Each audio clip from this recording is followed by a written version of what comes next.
Greetings Shonya Studio lovers.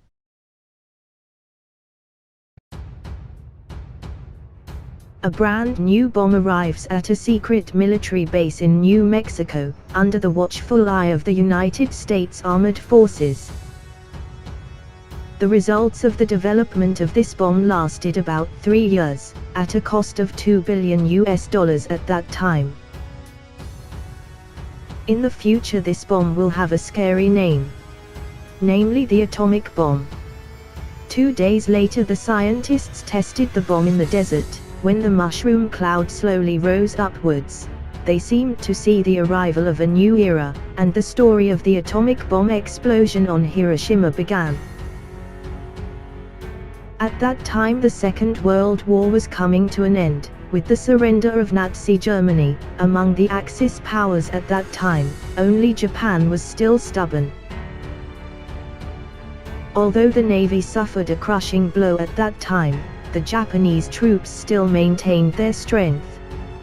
This gave the Japanese government the wrong impression, who thought that as long as they could inflict enough casualties on the United States military, the Allies would be forced to make peace with Japan. So the Japanese government, which was cornered, launched the crazy idea of the 100 million broken jade plan, or in other words, mobilized all national strength to maintain the security of the Japanese homeland even at the expense of the Japanese population, to sacrifice for the country and to maintain unity.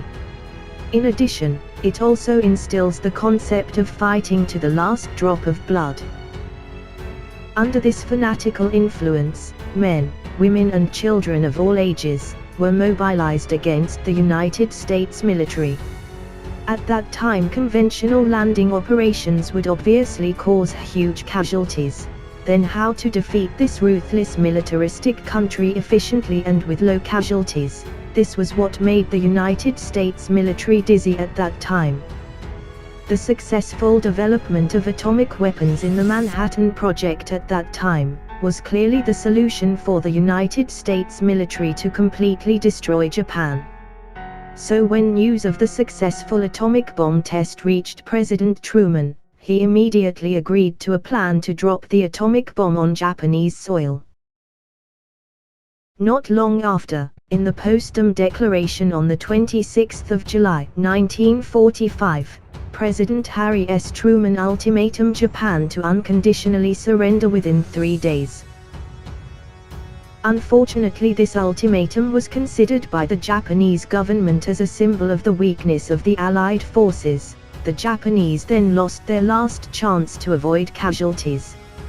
A few days later the atomic bomb was transported to a United States air base. The mixed brigade in charge of the bombing mission is stationed here. The commander of the mission was Colonel Paul Warfield Tibbets, the pilot who was 29 years old at the time. A T-shaped bridge in Hiroshima was designated as the site of the bomb dropping. And the mission was planned for the night of the 5th of August, 1945. Soldiers at the base were asked to keep the mission secret. They were forbidden to make calls, send letters to family members or even discuss assignments. But on the morning of the 5th of August, 1945 when an incident occurred at the base, a B-29 bomber crashed on the runway and the pilot was burned. The crash worried Parson, a gun expert who also participated in the mission. He had witnessed the enormity of the atomic bomb explosion in New Mexico. He realized that if an accident occurred then the entire base would be leveled to the ground and the war situation would be reversed in an instant. To ensure safety, Parsons decided to disassemble the bomb first, then assemble it on the plane after the bomber left the base. This was a risky move because before, he didn't understand the structure of the atomic bomb, but he spent the whole day memorizing the steps for dismantling the bomb. That night Commander Paul Warfield Tibbets reorganizing the bomb plan. 3 planes were dispatched. Among them were fighter plane number 1 Enola Gay, whose name was taken from Paul Tibbets' mother. Paul acted as captain, and plane number 2 carried recording equipment, while plane number 3 was responsible for taking pictures. After arranging everything, the crew left the conference room, just waiting for the flames of Hiroshima the next day. Not surprisingly, Hiroshima was chosen as the target of the bombing, as one of the main cities in Japan at that time. This city continued to supply weapons and equipment to the Japanese army during the war. Besides Hiroshima being the focus of the Japanese army's defense, here is the second headquarters of the Army of the Japanese Domestic Defense Forces, and the 5th Division of the notorious Imperial Japanese Army is also stationed here. Even the doctors in Hiroshima were required to carry out the procedures for a suicide attack. And the one who escaped the death of the atomic bomb was Dr. Suntaro Hido. Dr. Suntaro originally lived in downtown Hiroshima, but the night before the bombing, a farmer from the outskirts of the city came to see him, and asked him to see the condition of his sick daughter. Dr. Suntaro reluctantly followed him out of town. But who would have thought, this speck of kindness turned out to save his life. While he was out on the outskirts of town on a farmer's bicycle, the bomb squad had made final preparations before departure. The doctor administered highly toxic cyanide to the crew if they failed the mission, but apart from the gunsmith, Farsons, no one took it. They were confident that the mission would be successful. And they will carve their own silence or rest sign in Japan. The mission officially started at 2 a.m., but the takeoff ceremony was set up like a press conference, while the media crew's camera lenses continued to shoot images of Enola Gay. Paul's gesture of waving to reporters in the cabin was also photographed as a gesture. And the challenges in real combat missions will soon arrive. Because Paul was carrying the heavier atom, requiring a higher speed to take off. But years of experience helped him get through the challenges. And the next thing to do on the plane is to assemble the atomic bomb in its original state. Previously Parsons had recorded in the book every step of the bomb installation in detail. He assembled the bombs according to his notes to make sure nothing went wrong. 2 hours later the 3 planes were in action. At that time they were still 3 hours apart on the flight to Hiroshima. The sun rising at the end of the sky was a beautiful morning for the crew. On this beautiful morning, Parsons completed the final steps of installing the atomic bomb.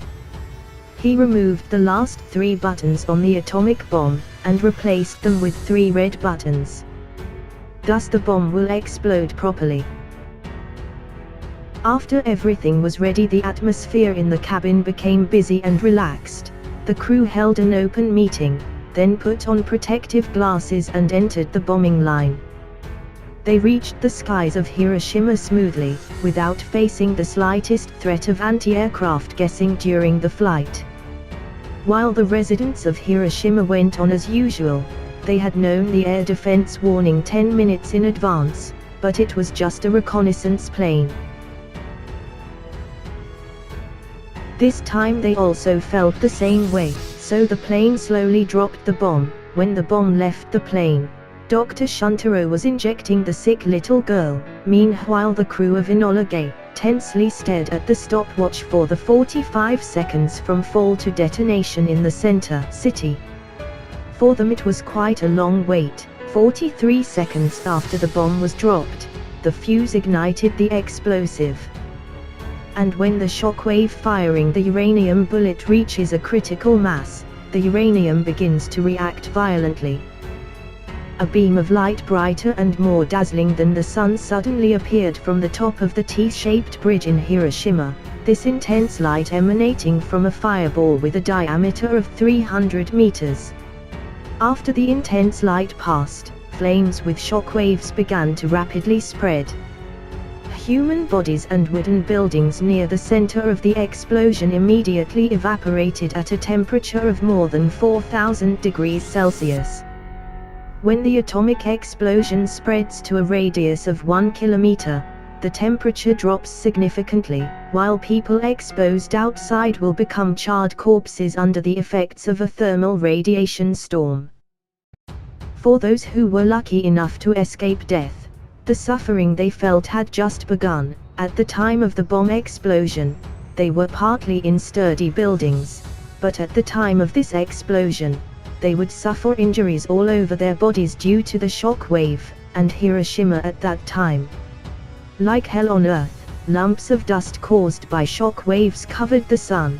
The originally bright morning turned pitch black, and all that could be seen was fire and thick smoke. Compared to the residents of Hiroshima City, Dr. Suntaro, who went with the farmer to check the condition of his daughter, was very lucky when he saw the bright light from the atomic bomb explosion.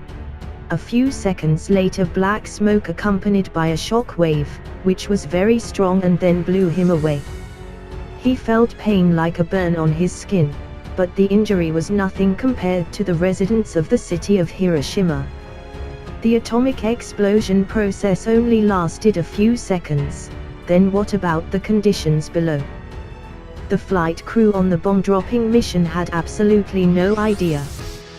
They only saw a ball of fire and a large mushroom cloud. While the surface of Hiroshima had been shrouded in thick smoke from the start, the atmosphere in the cabin seemed quiet. In their hearts they knew that the war could end early.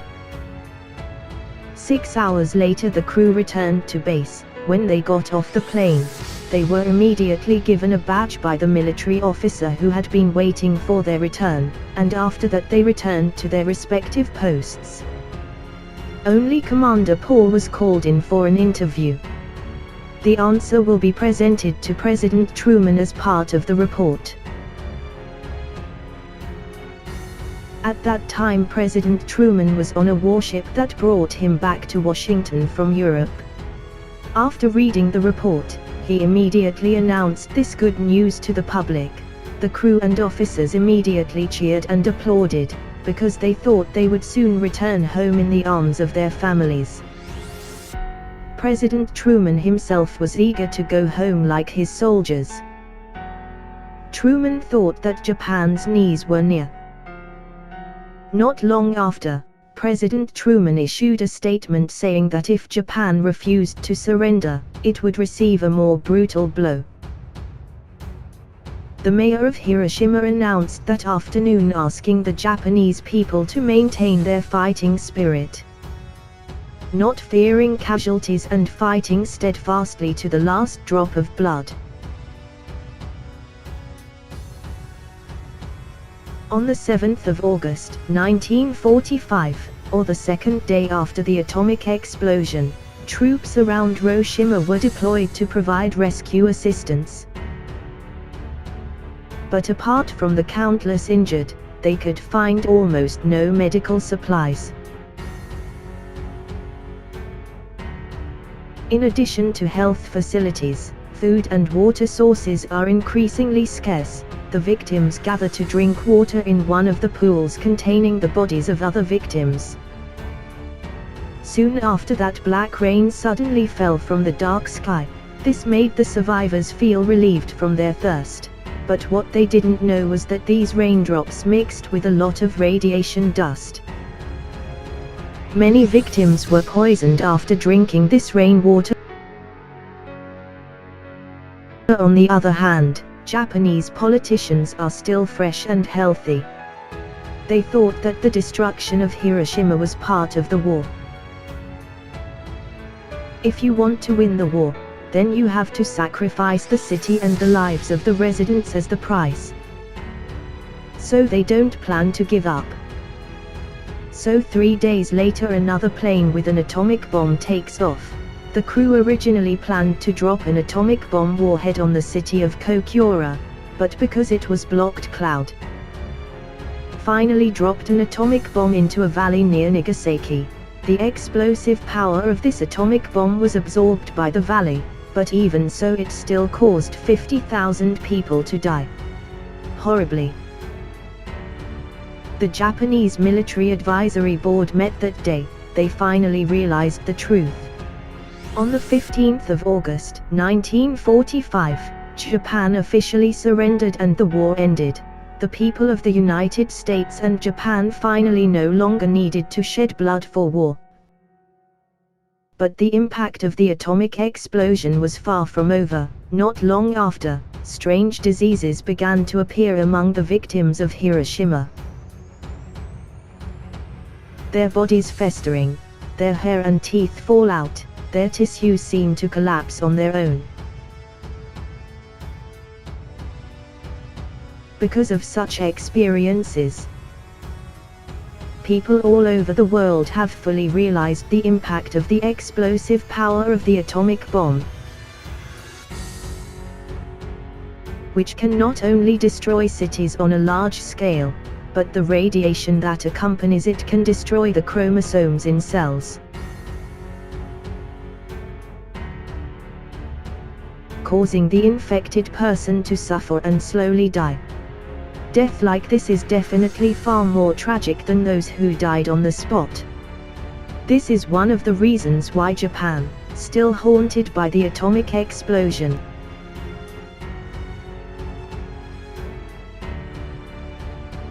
even though Hiroshima and Nagasaki have been rebuilt, but in the Japanese people's day, these cities will always be the proof of their defeat. They are all victims of a losing war, while in the eyes of the Americans, atomic bombing is a necessary evil, as the mayor of Hiroshima said at the time. Civilian sacrifices are the price of war, so the Japanese who died in the atomic explosion may be the price of peace. Of course, we also do not deny the Japanese who were victims. But not wrong, it is relative, and their suffering is also not entirely blamed by Americans.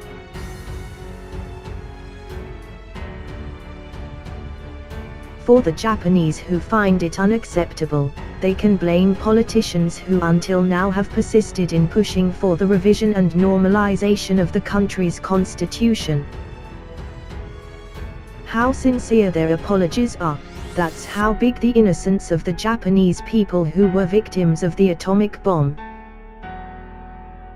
That's enough for our topic today. Thank you for your attention. Don't forget to like, comment and subscribe. Greetings from Shonya Studio.